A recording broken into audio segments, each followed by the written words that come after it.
Magandang araw mga bata! Ako ang inyong guro ngayon sa ating asignaturang Edukasyong Pangtahanan at Pangkabuhayan sa ikalimang baitang.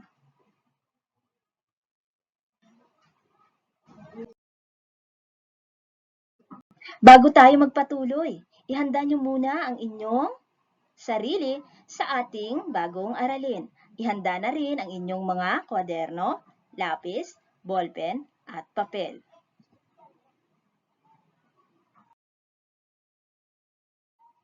Magbalik-aral muna tayo. Ano nga ba ang ating pinag-aralan ng nakalipas na araw? Naalala niyo pa ba? Magaling at inyong naalala. Tama, ang ating pinag-aralan ay patungkol sa pagkakaiba ng produkto at serbisyo. Ano nga ba ang produkto? Ang produkto ay isang bagay na ginagawa upang maibenta. Samantalang ang serbisyo naman ay tumutukoy sa paglilingkod, pagtatrabaho. Ito ay hindi nahahawakan o nakakain, ngunit nakikita at napapakinabangan nating mga tao.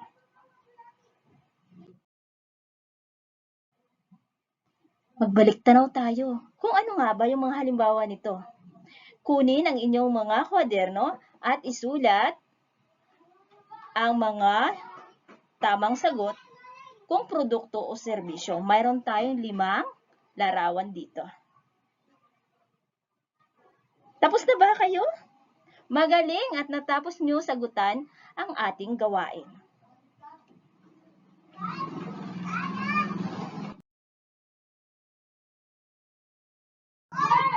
Ang ating aralin sa araw na ito ay patungkol sa pagbibenta ng natatanging paninda. Sino sa inyo ang nakasubok ng magbenta?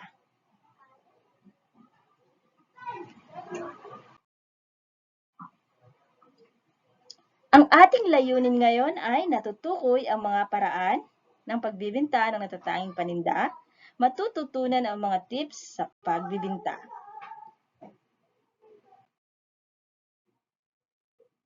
Pagbibenta ng natatanging paninda. Ano nga ba itong natatangi? Alam nyo ba? Ang natatangi ay tumutukoy sa mga paninda na kakaiba at pangkaraniwan. Ito ang mga produktong natatangi. Halimbawa dito sa isang lugar.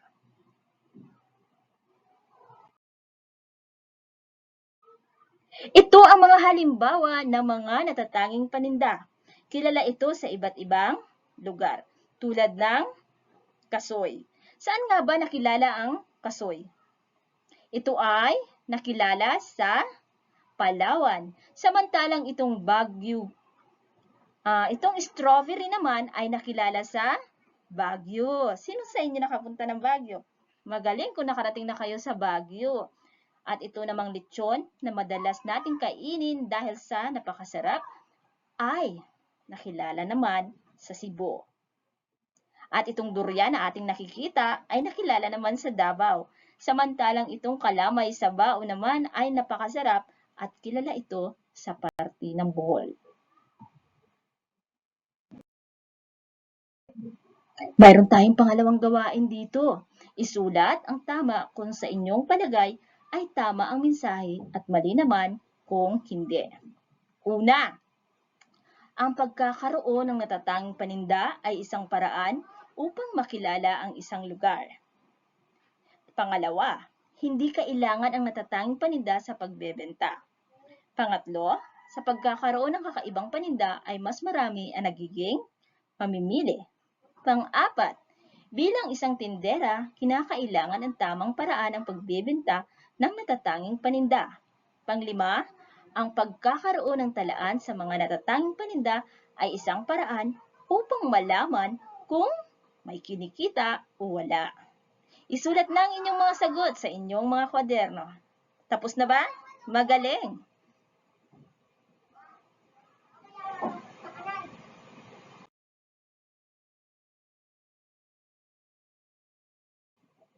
Ang susunod nating pag-uusapan ay patungkol sa paraan ng pagbibenta ng natatanging paninda.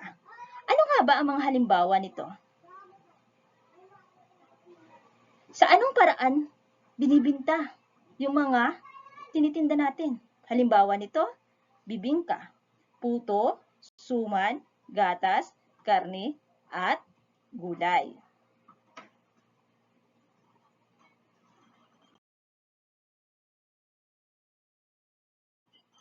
Sino nakakain sa inyo ng bibingka? Ang bibingka ay pinagbibili ito ng per bilao. Kaya naman, per piraso. Samantalang ang puto ay pinagbibili ng per bilao o per piraso. Inalalagay ito sa malinis at may takip na bilao o kaya naman sa basket o sa isang malinis na plastic per dosina. Maaaring ipagbili ng palako o sa pwesto. Itlog. Sino madalas sa inyo utusan ng inyong nanay na bumili ng itlog sa tindahan? Ang itlog naman, ito ay binubukod-bukod ayon sa laki. Ito ay inilalagay sa basket o tray. Maaaring ipagbili ng lansakan kung marami, maaaring ipagbili per piraso. Gatas ng kalabaw.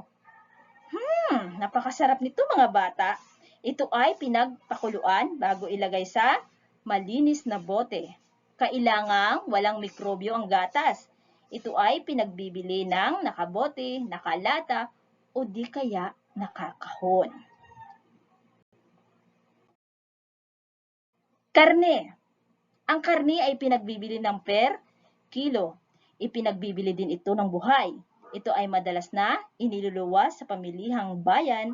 Maaari din itong ilagay sa palamigan upang mapanatili ang pagiging sariwa.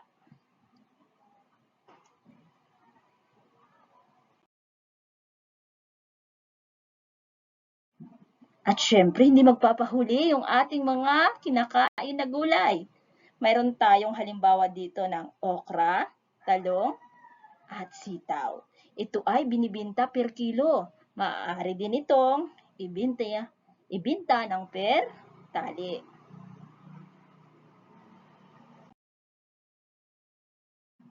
Eto na naman mga bata, mayroon tayong pangatlong gawain. Piliin at bilugan ang tamang sagot sa mga paraan ng pagbebenta ng mga produkto sa inyong lugar. Itlog ng manok. Nakabote ba ito? Nakatali o nakatray? Kangkong.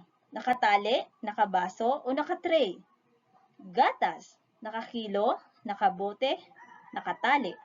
Saging, bibingka. Sa inyong palagay, ano ang mga sagot sa mga yan? Tapos na ba kayo sumagot? Magaling!